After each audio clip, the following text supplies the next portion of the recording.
change a sewing machine foot, you'll need some type of screwdriver if you've tightened it too tight. Otherwise, you should be able to use your hand to loosen it up enough to get the foot off. So if you're not familiar with sewing machines at all, you got your control arm to raise and lower your presser foot. Got this screw right here, so you can see this little screw right here is what's holding the presser foot on.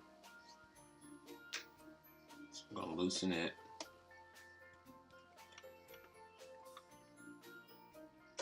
Right now I've got my embroidering foot on there, but if I loosen it up enough, I should be able to just take the foot right off, and it just comes right off of there.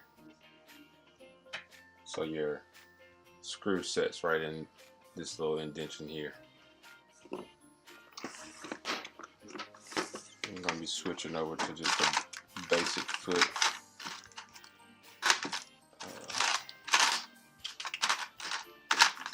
Most sewing machines will come with a screwdriver similar to this that will allow you to take the screw out.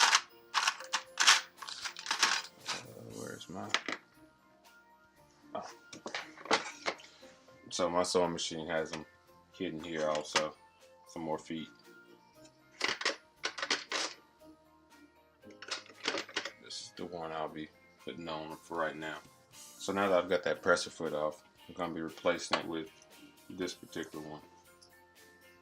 And just the same manner that I took the last one off, I'm going to be placing this one back on. So you take the little indentation you see here, and you place it on the back side of this screw.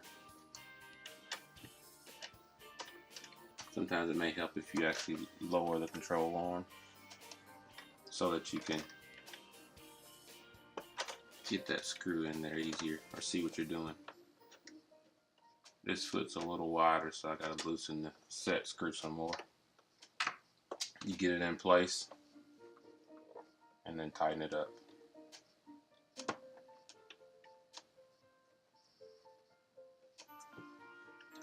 And then you should be able to raise and lower your foot to go with it. I always want to make sure that your needle sets correctly. While you're at it, if you're going to be replacing your needle, you need a screwdriver similar to this one, or if you can do it, you can use your fingers to loosen this screw here. You loosen that screw while holding on to your needle. You should just be able to lower the needle down and take it out. So get your new needle.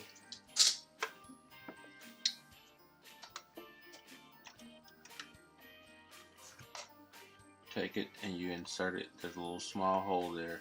Hold on to your needle. You may need a set of tweezers to do this. Inserting that needle into the hole as far as you can, and hold it with some pressure as you tighten up on this set screw.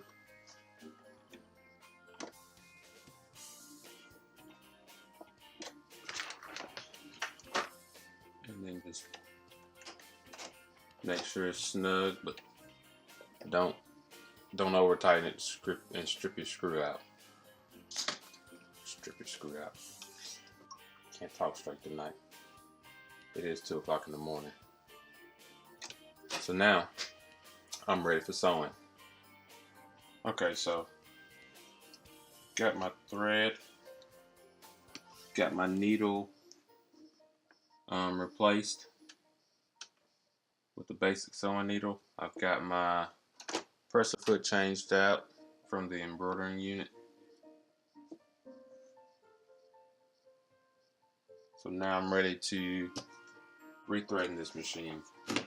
So my particular machine, which is it is a Brother ULT 2002D. It's an older model machine that I bought from eBay. And I'll do a review of this machine in some video soon.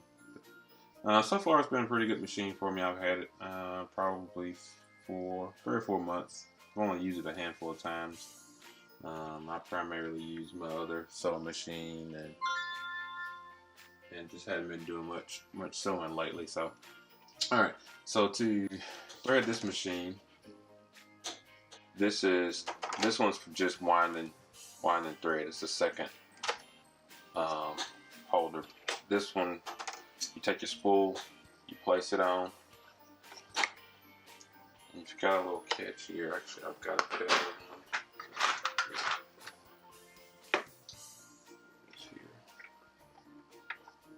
Alright, so this holds the spool on as the thread comes off.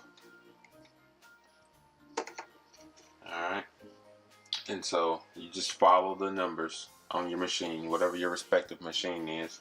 Most brothers will have, also machines for that matter, but brothers will have the numbers outlining where to go. So this one's got 2 sets of numbers. It's got a dotted line and a solid line. That dotted line tells you how to wind bobbin. So if you wanted to wind your bobbin, you place it up here and you go around and then come back. But for threading this machine, we're going to come down, loop it below it, come back up around, back down. 3 will be to come down below this, back up, loop it behind the lever in there, come back down. Step 5. Step 6 is actually hooking it right here and pulling it top. Step 7 is putting your thread through here. Step 8, cut your thread. 9 is to press it down, and when you press it down, this is going to be threading the eye of the needle for you. So it's a self-threader. Alright, so we'll go ahead and do this step. Sorry about all these noises. My phone is just really active for 2 o'clock in the morning. Step 1 is come down.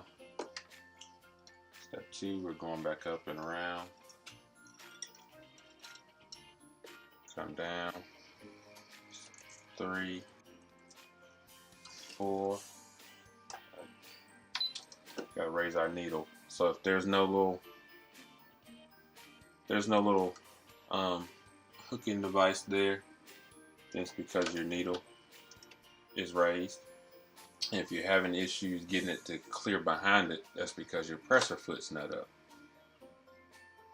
So you move your presser foot up, and then you can hook it behind, and then come back down.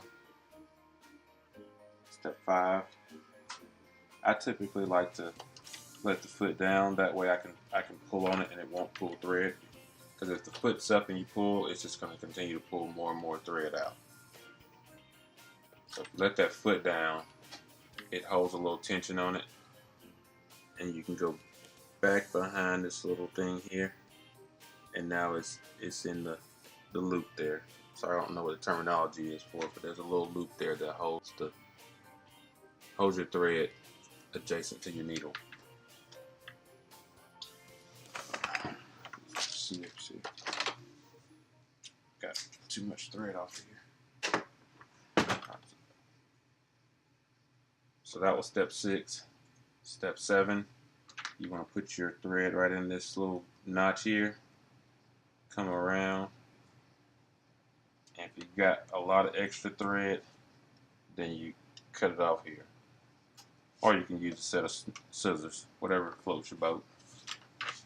Alright, and then step 9 is to do the self-threading. It will push your thread through the eye for you. I'll typically pull my thread back, let my foot up, and then pull it to the back, and you're ready to start sewing. Thanks for watching this video. Please leave me comments, like and subscribe if you have any questions. I'd love to give you any kind of answers that you need.